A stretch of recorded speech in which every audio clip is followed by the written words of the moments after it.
Isaiah chapter 10 and verse number 15, shall the axe boast itself against him that heweth therewith? Or shall the saw magnify itself against him that shaketh it? As if the rod should shake itself against them that lift it up, or as if the staff should lift up itself as if it were no wood. Be interesting to see how that's translated. Ang atsa ba mo pagarbo sa iyang kaugalingon batok kaniya nga nagabugha pinaagi ni ini? O ang gabas mo padako ba sa iyang kaugalingon batok kaniya nga nagabira ni ini? Ingon nga daw ang sungkod naguyog sa iyang kaugalingon batok kanila nga nagpataas ni ini. O ingon na daw ang baston mo pataas sa iyang kaugalingon, ingon nga daw kini dili kahoy. Title of my message this morning is not actually in the verse itself, but it's very clearly seen there. Just a tool in God's hand. Usa ka galamiton lang diha sa kamot sa Diyos. Just a tool in God's hand. Magampo na ta? Dahil magwalik ko kaninyo karong buntag. Father, would you please bless the message today? Lord, mga kung nga ikaw mag-bless sa matag tao nga naghimo sa effort para mo anit dali sa church bisan may ulan ganiya. Salamat Ginoo sa ilang faithfulness, sa ilang gugma, alang kanimo. Ginoo mga kung nga ikaw maglihok ya sa matag kasing-kasing regarding this important area, this important topic this morning of our place in your service. Help us, God, to have the right attitude, the right perspective. Lord, please fill me with your Spirit as I preach. Help me, guide me, please. I pray in Jesus' name. Amen. Pwede ka mo maglingkod. Ang Diyos na ay pumatan at nining a verse nga, it's kind of a strange question. Shall the axe, actually asked 2 or 3 questions, but this one, shall the axe boast itself against him that heweth therewith? Ang atsa ba o pagarbo sa iyang kaugalingon batok kaniya nga nagabugha pinaagi ni ini? Nining nga chapter, nining nga passage, ang Diyos nag-istorya kabahin sa daotang hari sa Assyria. Sa tanan nasod sa panahon sa Biblia, murag walay gingharian nga mas dautan ug mas bangis kaysa mga Assyrians. The Babylonians were terrible. The Persians were very cruel, but none of them walay lain nasod nga naglabaw sa garbo, sa kabangis o kadautan sa nasod sa Assyria. However, ang Diyos nag-bless gayud sa gingharian sa hari sa Assyria. Kaya nga naman, kaya ang Diyos nagplano nga mogamit kaniya aron mosilot sa katawhan sa northern kingdom of Israel. Skip back just 10 verses. Look at verse 5. Look what God says about the Assyrian king. He calls him, O Assyrian. He's talking specifically about the king. And through him, he's talking about his nation. Isaiah chapter 10, verse 5. O Assyrian, the rod of mine anger, and the staff in their hand is mine indignation.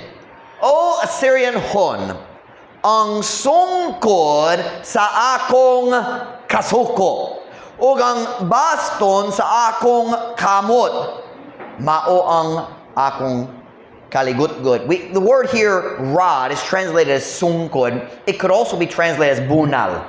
Ang bunal sa akong kasuko.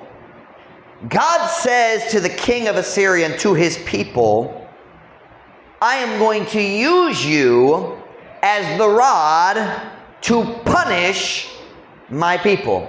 Ako mogamit kaninyo ingon nga usa ka bunal aron pagsilot sa akong rebelyosong katawhan, the nation of Israel, the northern kingdom. This is talking specifically about the northern kingdom. The Assyrians also attacked the southern kingdom, pero ang ilang pag-atake sa nasod sa northern kingdom, kompleto na. They killed them all or took them all into captivity.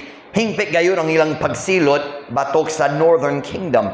But God calls the nation of Assyria the rod of His anger. Ang bunal sa akong kalagot. Sometimes, God uses wicked people to discipline His own children. Usahay ang Diyos mo gamit sa daotang tao sa pagdisiplina sa iyang kaugalingon mga anak. And in this story, this chapter, God says to the Assyrian, "You are the rod in my hand." God was saying, ako mo gamit kaninyo sa pagbunal sa akong mga tao. Kaya nga naman, look at verse 6. Why was God so upset at His people? I will send him, the king, and of course his kingdom, I will send him against an hypocritical nation and against the people of my wrath will I give him a charge to take the spoil and to take the prey and to tread them down like the mire of the streets. Let's see if the sign is strong as the English. Ako, mupadala kaniya, mupadala sa hari sa Syria, siyempre ang tibo kasundaluhan.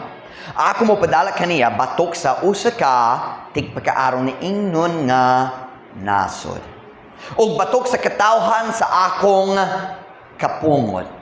Ako mohatag kaniya sa uska sugo aron sa pagkuha sa inilog o aron sa pagkuha sa tukbonon o sa pagtamak-tamak kanila sama sa lapok sa kadalanan. Why was God so angry at His own people? We see it in the first sentence. Hypocrisy. Pagkaaron ingnon. Truth Baptist Church, listen to me this morning. Everyone sins. Ang tanan tao na ay sayo. O kung naay tao nga masayo, nagsulay siya mosunod sa Ginoo, dayon matumba siya naay sala, that doesn't make that person a hypocrite. Kung panaglitan, kung naay tao, sama nako, magtudlo kabayan sa kasuko, dayon uskadlaw masuko nako. That doesn't make you a hypocrite. Kinahanglan magtudlo sa tibok Biblia. The word hypocrite means you are living a double life. Kung masayop ka, nagplano ka, magpadayon lang ka, o magtago sa sala, nagplano mo magpadayon sa sala, pero magtago niya na arong walay tao kabalo. It's the double life. Everyone makes mistakes. Sometimes someone will say, oh, he's a hypocrite. Well, hold on. No, a hypocrite is doing it on purpose. Ang tigpagkaaron ingnon, magdesisyon nga magpadayon diha sa sala, samtang magpagkaaron ingnon nga matarong pa siya. There's a big difference between falling and getting up. But listen to me very carefully. If you fall, get up.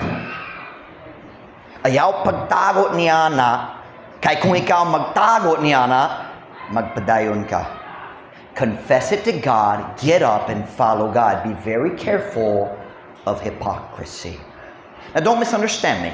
Dili ko magtudlo nga kinahanglan ka magsulti sa tibok church sa tanan nimong mga sayo. I am not saying that. I am saying when you make a mistake, don't stay in the mud. Kung mahulog ka, kung matumba ka diha sa lapok, ayaw pagpabilin diha sa lapok. Barog na pagpangayo sa pagpasaylo sa Ginoo ug magpadayon. But be careful of hypocrisy. Hypocrisy is I live one life at church and a different life at home.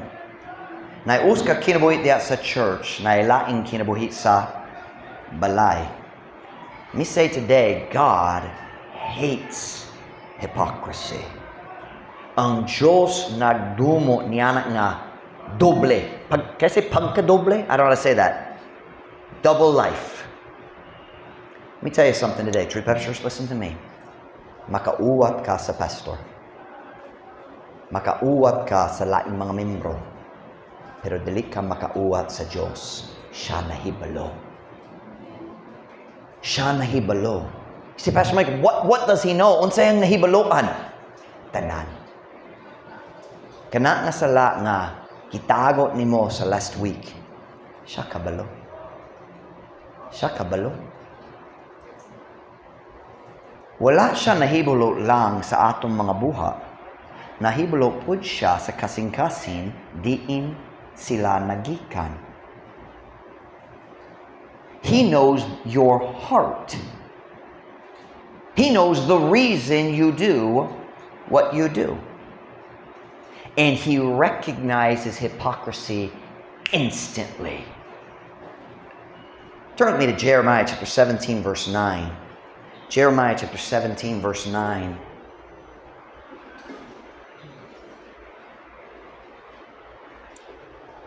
Jeremiah chapter 17, verse 9.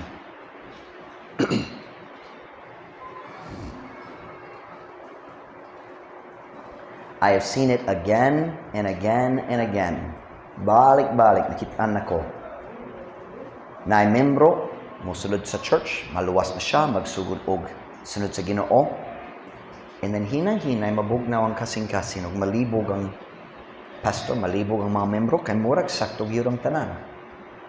And then sa kalit lang, mabuto ang tanan, o ang tanan makakaton, naay nagdaghang natago na sala. You be careful about hypocrisy. Ang tanan nga natago, puhon, mabutyag. Kaya ang Diyos kabalo. Jeremiah chapter 17, verse 9. The heart is deceitful above all things and desperately wicked. Who can know it? Ang kasing-kasing malimbongon, labaw sa tanang butang, ug hilabihan sa pagkadautan. Kinsa ang makahimo sa pag-ila ni ini, meaning pagsabot. Who can understand their own heart? Listen to me very carefully this morning. God doesn't just know your actions, He knows your heart. But here's the problem. You don't know your own heart. Ang imong kasing-kasing, sumala nining a verse, ang imong kasing-kasing sa ingon nga malimbongon, sa ingon nga dautan, mao nga bisan ikaw mismo wala nakasabot sa kalalom sa kadautan nga mahimo sa imong kasing-kasing. Do you know how Christians fall into deep sin?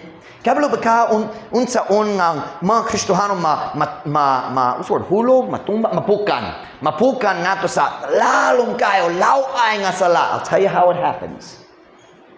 Christians look at wicked sin and they say, kung ang Kristohano na dere, siya maghunahuna, dili gayud ko maghimo sa maniana ng tao diha. I would never do that. Pero maghimo sila nining agamay dere. Naigamay nga hypocrisy sala nga gitago dere. Magsunod sa kadautan sa ilang kasing-kasing. You listen to me. Your heart is wicked enough. You can do anything anyone else has ever done. Walay sala nining kalibutan nga dili mahimo nimo. Don't trust yourself. The heart is deceitful. You don't know what you would do if you started following your heart. Unsay tambag sa kalibutan? Just follow your heart. That's stupid. Pagsunod sa imong kasing-kasing. Ang pinakadautang, pinakamalimbongon nga butang sa kalibutan, kana ba imong sundot?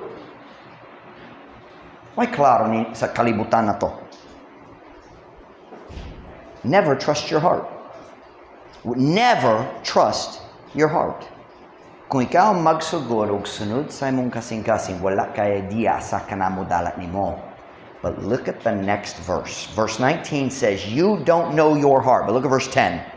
I, the Lord, search the heart. I try the reins, even to give every man according to his ways and according to the fruit of his doings. Ako ang Ginoo nagsusi sa kasing-kasing. Ako nagsulay sa mga kahiladman, bisan sa paghatag sa matag tao sumala sa iyang mga dalan ug sumala sa bunga sa iyang binuhatan. You don't understand your heart, but God does. He knows what you do and He knows why you do it. Be careful. Be careful of hypocrisy. God chose the king of Assyria. Ang Diyos nagpili sa hari sa Assyria aron mahimong bunal diha sa iyang kamot sa pagsilot sa iyang kaugalingong katawhan kay nganuman pagpagaaron inyon. Ang kinabuhi, ang tao nga may duha ka kinabuhi. Be careful. But the message today really isn't about the children of Israel. The message today is about the king of Assyria. Look with me at Isaiah chapter 10, verse 12. See, God was angry at His children, but He was also angry at the king of Assyria. Nasukupod siya sa hari sa Assyria. Isaiah chapter 10, verse 12. Isaiah chapter 10, verse 12. Isaiah chapter 10, verse 12. Hunana, say amen? Wherefore it shall come to pass that when the Lord hath performed His whole work upon Mount Zion. What is Mount Zion? Unsay syudad na? Mount Zion is in the city of Jerusalem. So, God's talking about akong tibuok nga buha, meaning ang pagsilot sa mga tao sa Jerusalem. When the Lord hath performed His whole work upon Mount Zion and on Jerusalem. I should have kept reading. I will punish the fruit of the stout heart of the king of Assyria and the glory of his high looks. I'm interested to see how they translate stout. Here we go. Busa, kini mayatabo, nga sa dihang Ginoo nakatuman na sa iyang tibo nga buha nganha sa bukid sa Zion ug sa Jerusalem. Ako musilot sa bunga sa mapagarbohon kasing-kasing sa hari sa Assyria. So mapagarbohon, stout, maguyon ko niyana. Mapagarbohon kasing-kasing sa hari sa Assyria ug sa himaya sa iyang mapahitason nga panagway. Here's what God is saying here. Ikaw, hari sa Assyria, ako mo gamit nimo sa pagbunaw sa akong katawhan. Pero kung mahuman ko sa pagbunaw kanila, sunod ka. Does that make sense? Sunod ka. Kaya nga naman, why was God upset at the king of Assyria? Now, obviously, he was wicked, but there's a very specific reason. Look at verse 13. We also saw it in verse 12, but look at verse 13.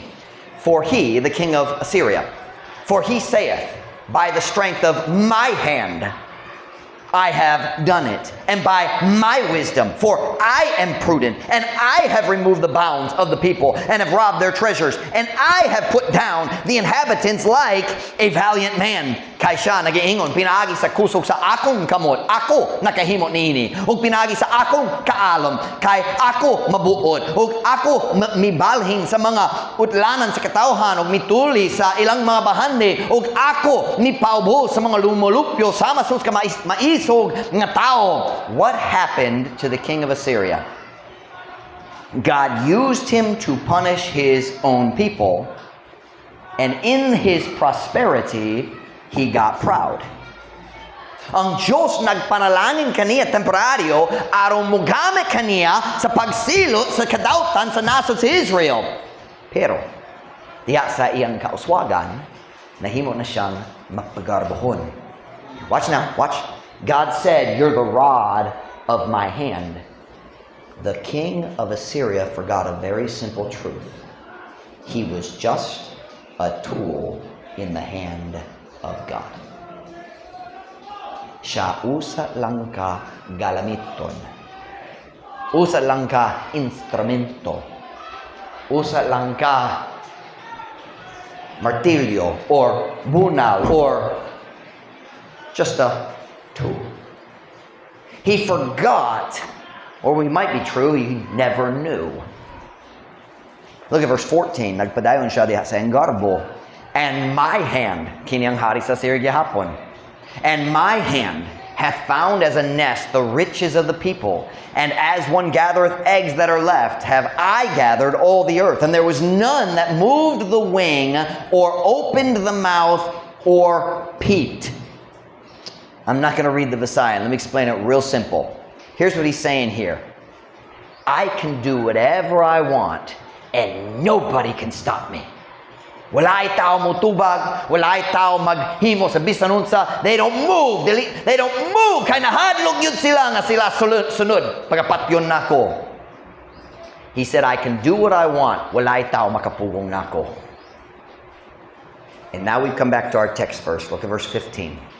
And God says to the king of Assyria, shall the axe boast itself against him that heweth therewith? Or shall the saw magnify itself against him that shaketh it? As if the rod should shake itself against them that lift it up? Or as if the staff should lift up itself as if it were no wood? Ang atsa ba mo pagarbo sa iyang kauliang batok kaniya nga nagabugha pinaagi ni ini? O ang gabas mo padako ba sa iyang kauliang batok kaniya nga nagabira ni ini? Ingon nga daw ang sungkod nag-uyog sa iyang kaugalingon batok kanila nga nagapataas ni ini? O ingon nga daw ang baston mo pataas sa iyang kaugalingon? Ingon nga daw kini dili kahoy? Do you know what God is saying here? King, huna ka nga special kayo ka. Pero sa kamatuoran, ikaw usat lang ka tool sa akong kamot. And this morning I want to remind our church, we are just tools in the hand of God. Kung naay maayo magikan sa atong kinabuhi, dili ka na ang resulta sa atong kaugalingon. Kana ang resulta sa kamo sa Diyos nga naggamit nato. But it's an amazing thing when God blesses us.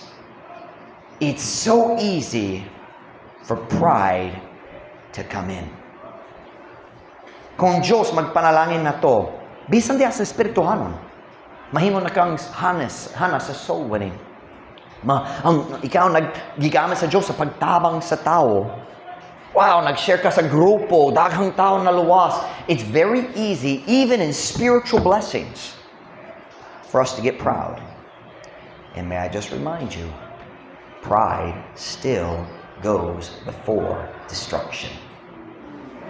Ang garbo gihapon maguna sa kalaglagan.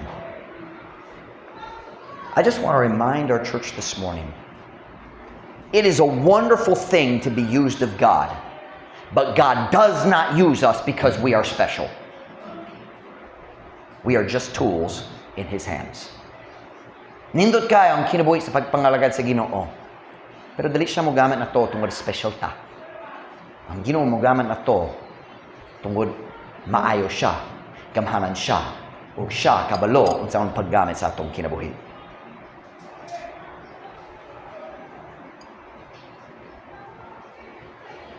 As we begin to grow in our Christian lives,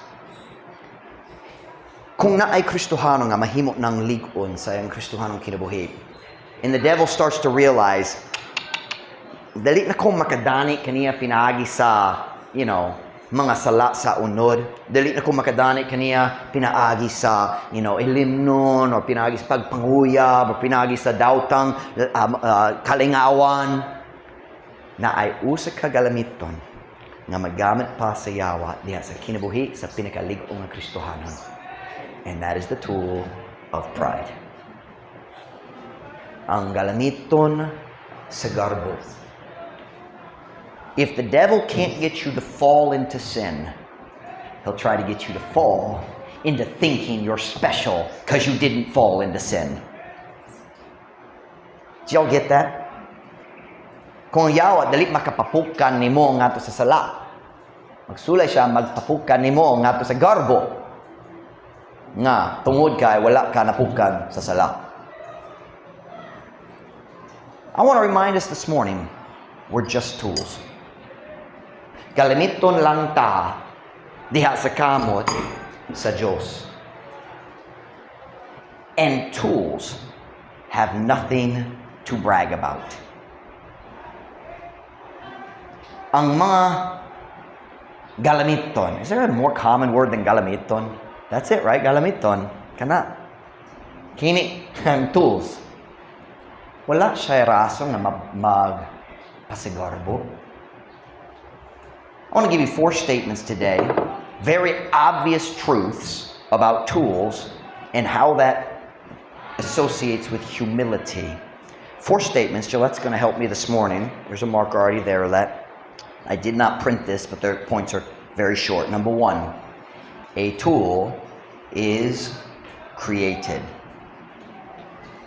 A tool is created. Kita mga galamiton lang. Ang tanang galamiton na ay tigmugna, na ay tighimo. The Bible says in Psalm 100 verse 3, Know ye that the Lord, He is God. It is He that hath made us, and not we ourselves. We are His people and the sheep of His pastures. Hibaloin ninyo nga ang Ginoo, siya Diyos. Siya mao ang mihimo kanato og dili kita sa atong kaugalingon. Kita maong iyang katawhan ug ang mga karnero sa iyang pagsibsibanan. Can I remind you of a really obvious truth this morning? You didn't make yourself. Wala ka naghimo sa imong kaugalingon. Do you know what that means? Kung naa kay abilidad nga naglabaw sa abilidad sa uban, kung bright ka sa eskwela, kung guwapa ka, or sama ka nako nga guwapo, amen ba? Kung nakay kahana sa music, or nakay lain-lain abilidad, listen to me very carefully. God gave you that ability. Nga naman magpagarbohon ta kabahin sa abilidad nga nagikan sa Ginoo. Huno-huno mas bright ko kaysa uban. Be careful. Be careful. Magkampara ta sa mga tools. Maglantaw. Wow, mas shiny ang aqua. Ikaw, itom na. I just realized that could have a double meaning. Isn't that what we do? We compare our abilities to other people so we can feel special. You're just a tool. Kitang tanan, mga galamiton lang. Why is the hammer better for driving nails than the wrench? Because the person who made the hammer made it for that purpose. It's not because the hammer is better than the wrench. Listen to me very carefully. Kung ang Diyos mihatag kanimo sa abilidad, pagpasalamat sa Ginoo o gamita ang abilidad lang sa Ginoo. Pero kung may abilidad nga ang Diyos wala mihatag kanimo, ayaw ka bala kaniyana, dili siya magplano, ikaw maghimo niyana.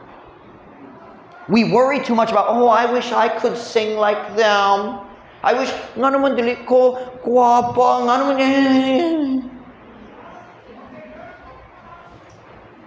ang Diyos wala na sayop.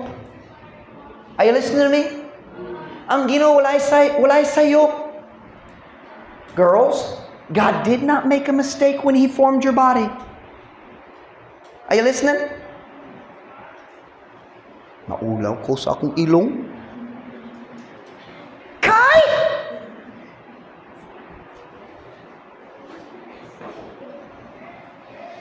Michael, are you okay?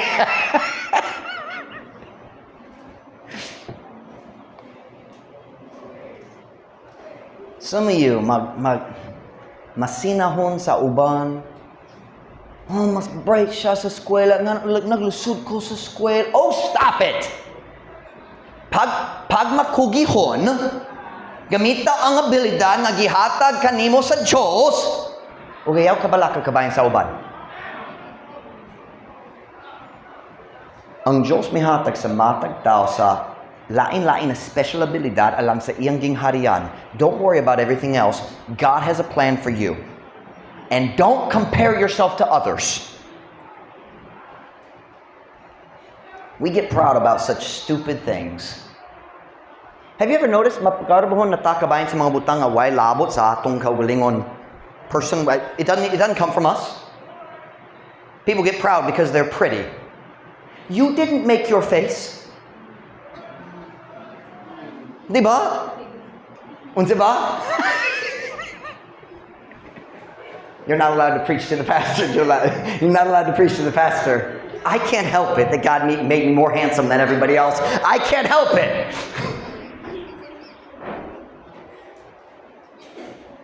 People get proud because, I'm smarter than other people. Kinsa mihimo sa imong utok?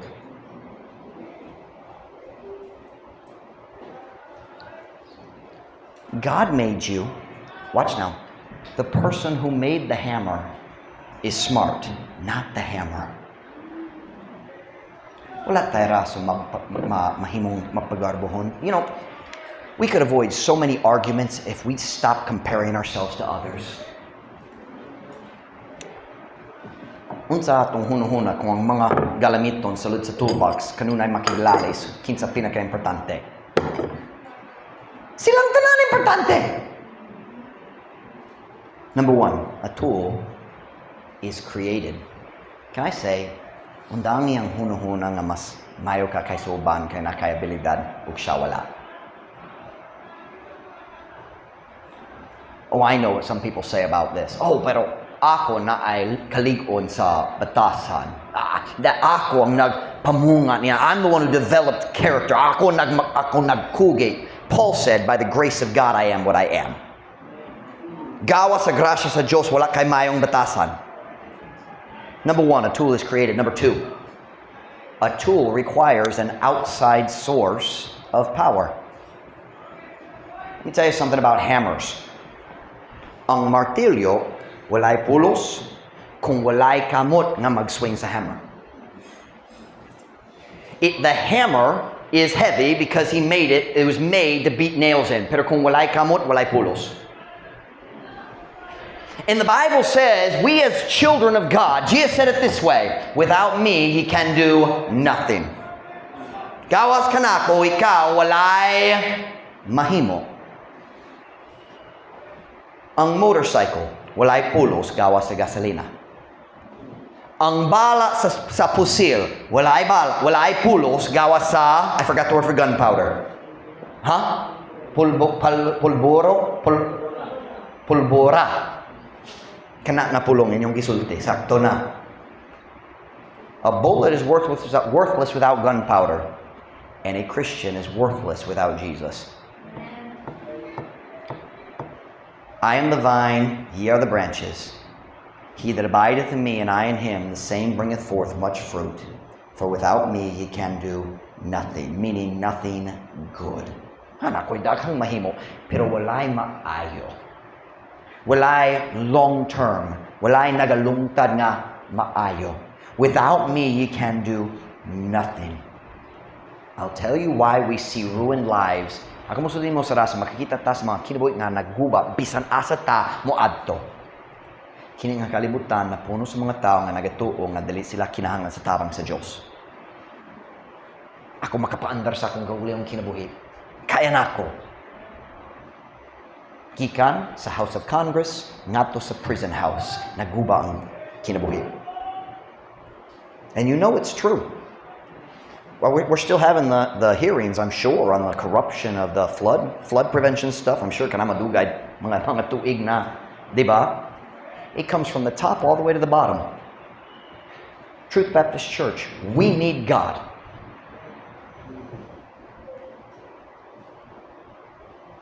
Said number one, a tool is created. Number two, a tool requires an outside source of power. Pangatana, nag-ampo ba ka karong buntag?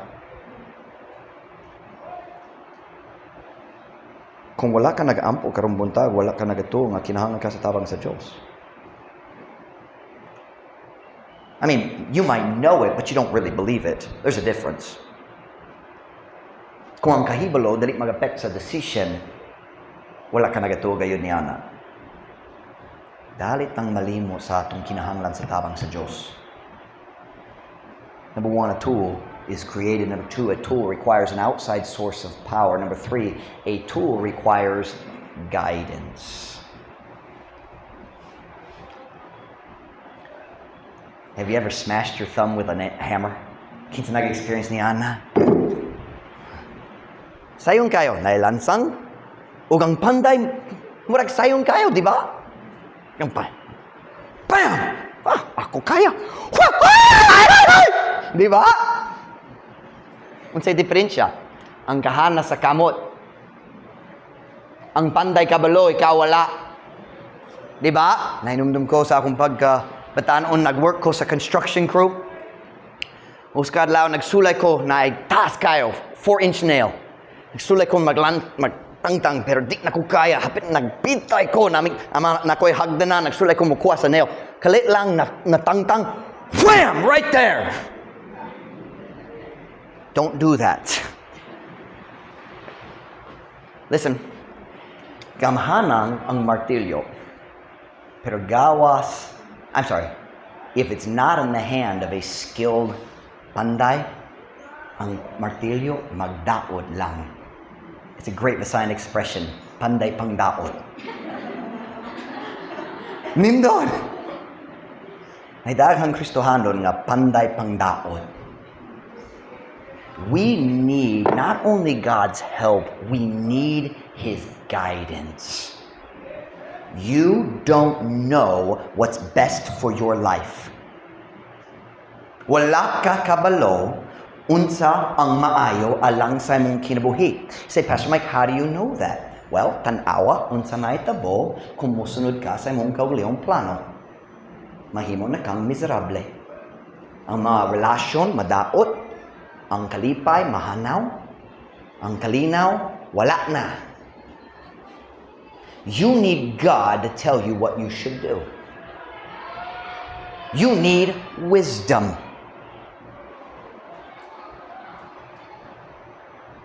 Matthew 4:1. Then was Jesus led up of the Spirit into the wilderness to be tempted of the devil. Unya si Jesus gipatunga sa Espiritu, krose gidala o gipangulo sa Espiritu. Even Jesus was led of the Spirit while He lived on this earth. It is a very dangerous thing. Delikado kaayo kung ang Kristohano mobot sa punto nga siya mag-feel, dali na ko kinan sa paggiya, kabalo na ko karon sa mayo. No, you don't. This past Thursday, nag-feel gayud ko nga kini nga sakyanan nakaplagan na mo ang kababuton sa Ginoo. Pero ako nagyon ni Ma'am Ruth, I said, dali ta mag-decision karon, maghulat ta hangtod ugma, magampo ko, muhatag ko sa Dios sa oportunidad nga magbalibad. Is that the right word, balibad? Maghatag ko sa Diyos sa opportunity nga magsulti, no. And I felt no doubts at all on Thursday. None. I was sure. But I wanted to make sure it was God's plan. Okay? Grabe kayo kung ako mo palit niini ang Diyos nagplano sa mas nindot pa.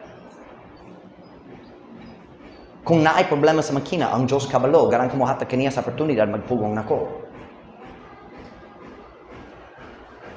I say number one, a tool is created. Number two, a tool requires an outside source of power. Number three, a tool requires guidance. And probably the most humbling of all the points, a tool can be replaced.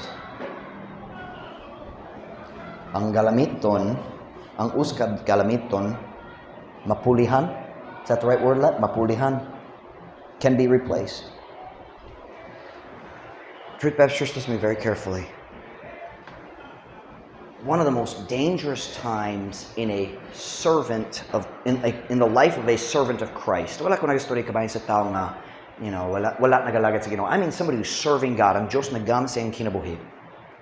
One of the most dangerous times in your life is when you start to think, I am so important for this that God can't replace me.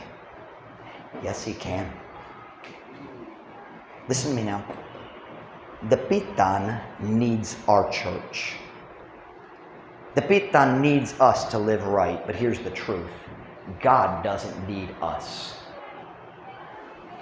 Kung naay tao nga makahimo sa martilyo, makahimo siya sa laing martilyo. No, God can't replace me. There's nobody who can do what I can do. If God made me, then He can make somebody else who can do what I can do. And this is particularly dangerous for pastors. Now, I understand I'm the only pastor here, but let me just say this. It's particularly dangerous for pastors. Kay, ang pastor maglantang, walay makapuli na ako. You listen to me very carefully. God can replace anybody. Nakadungog ko sa true story na ay pastor sa dako kayo nga church dito sa US. Thousands matag Domingo sa yung church. Isang Miyerkules, thousands. O nahimo na siya mapagarbohon. O nagtapos siya diya sa yung walk with God. And nagsugod siya sa unwise counseling relationship with a teenage girl. O napukan siya nato sa pinakadautang nga sala.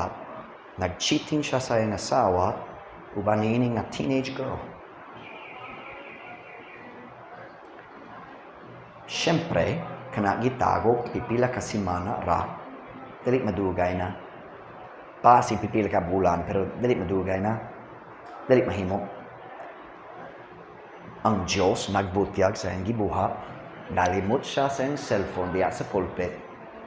O na ay church member nagkuha sa cellphone, kan kita ni nag-abri siya. O diya sa lock screen, na picture sa babae, naghalo kaniya sa pastor.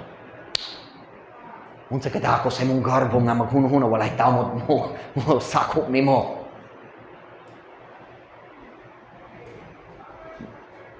Ang church, nagpili sa tuluka lalaki, mga leaders sa church na magnawong kaniya. Kasi taway magnawong kaniya. Kabayan sa iyang sala. Ug silang tulo nagsulod sa room. Ug sa diya sila nagsulod kini ang ebidensya natako kayo imong sala. Ug ang pastor nagtan-aw kanila og iyang gisulti. Kung wala ko kini na church mamatay. He didn't believe he could be replaced. Guess what? Sa dihang gidakop siya og napriso, gipulihan siya. Underage girl, 16 years old. He was 54. But he believed, ang Ginoo, walay puli para nako. You listen to me, God can replace you. Don't get proud and think I'm the only one. No, you're not. But there's also another danger. Nailaing peligro niini nga kahimtang kung pastor mo tindo musulti, hey, ang Ginoo makapuli nimo. There's the other side of pride, where the person says, fine, if God doesn't need me, if He can replace me, I quit. I've seen that attitude sometimes, and I don't understand it. Kini nga klase sa garbo diin ang tao maghuno-huna. Okay. So ikaw makapuli na ko? Sige lang. Muundang ko. And I'm just going to say, I don't understand that kind of pride. Unsa kada ako sa garbo sa tao. Kung mas pilion niya ang pagbiya sa kabubuton sa Diyos kaysa pag-angkon sa iyang garbo. Magundang lang ko. But I've seen that in the Philippines. I've seen that kind of pride. That's dangerous. May I just say, if when I said, ang Ginoo makapulit nimo, kung unang thought mi sulod sa imong hunahuna, sige, makaundang ra ko. Your pride is much bigger than you realize. You better be careful. You say, why, Pastor Mike? Because when God is forced to replace a tool, there are other tools that always get damaged in the process. Say, what do you mean, Pastor Mike? Go down to verse 18. Look at verse 18. This is what I thought my whole sermon was going to be about, and then God changed it. Look at verse 18. When you start to think, fine, kung ang Ginoo makapulit ako, magundang lang ko, okay naman. Naius ka detail yung ikilimtan nimo. Look at verse 18. And shall consume the glory of his forest. Ang Diyos naghiskod diri sa pagsilot diha sa gingharian sa Assyria, sa king. and shall consume the glory of his forest and of his fruitful field, both soul and body. And they, that's the kingdom of Assyria, the followers of the king, and they shall be as when a standard bearer fainteth. Ug sila mahimo nga ingon sa diha nga ang usa ka tigdala sa bandila naga kaluyap. I think I messed up my illustration a minute ago with my tools. Let me explain what this is talking about very simply. I'm going to set aside the tools for a minute. I think that will ruin my illustration. God says about the followers of the king of Assyria, sila mahimo nga ingon sa diha ang us katigdala sa pandila nagakaluyap. Everyone at the time of the Bible would have understood that illustration. Unsa ba ang bandila? Diha sa army, matag grupo sa mga sundalo na yang kaulingon bandila. Sa tinyo bandila, ang bandera would be another word, bandera, na pailaing pulong. It's kind of like the word flag. Flag ang gigamit. It is your special symbol diha sa uska flag nga ikaw taas kayo nga poste aron ang mga sundalo makakita, oh, kana ang akong lugar. The English word is standard because it means ang lugar di ikaw magbarog. That's what standard means. So kung naay tao maghawid sa bandera, importante kaayo siya diha sa gubat. Kaya diha sa gubat na daghang kagubot o ang mga sundalo makala o basta lang makakita sila sa ilang bandila, sa ilang flag, kablo sila makabalik sa ilang grupo o magpadayon diha sa gubat. Pero kung kapoy na ang tao nga nagdala sa bandila, kung maluya siya tumba na, kung wala na ay bandila, unsay mahitabo sa tanan sundalo nga duol, makalat sila. Ug ang tanan tao may labot niya nga flag mapildi diya sa gubat. Do you know what we're seeing here? When the attitude is, fine, magundang lang ko. Nalimot ka.